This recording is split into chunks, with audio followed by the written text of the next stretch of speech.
Misy namantsika indray amin'ity androany ity izay mila vavaka mafana izy satria iasan'ny devoly ny fiaina tokantranony.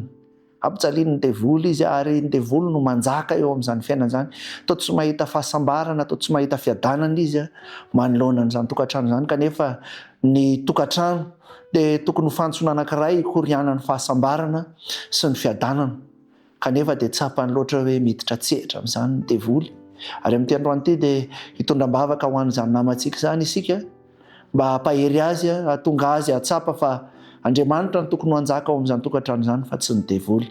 Ko andao indray arany hiaraka hanondrika alohantsika isika hivavaka amin'ity anio ity ho an'izany namantsika izay tsy mitony ny anarana izany. Andriamanitra rainay masina tsara indrindra izay any an-danitra, miantso ny anaranao izahay ary mangataka aminao amin'izao ora sy fotoana izao.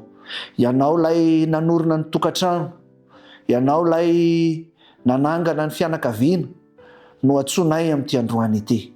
Misy namanay Andriamanitra amin'izao fotoana izao misedra olana ao anatin'izany tokantrano izany.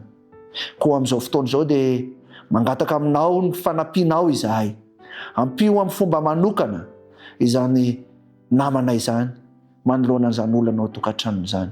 Alao Andriamanitra izay zavatra tsy noharianao sy tsy programanao ho an'ny tokantranony.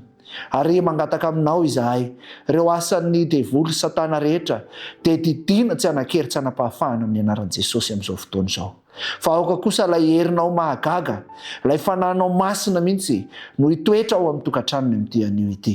Ary manomboka masinandro androany dia ho alitara tokantranony izany ny namana izany anianao. Ary ho tsimbinonao manokana ny tokantranony, ka ahita fahasambarana izy, ahita fiadanana izy, ary ho fantsona hikorianany sosiny tsara rehetra ny tokantranony, ka ho ambiny zavatsoany izy amin'ny lafim-piainana manontolo.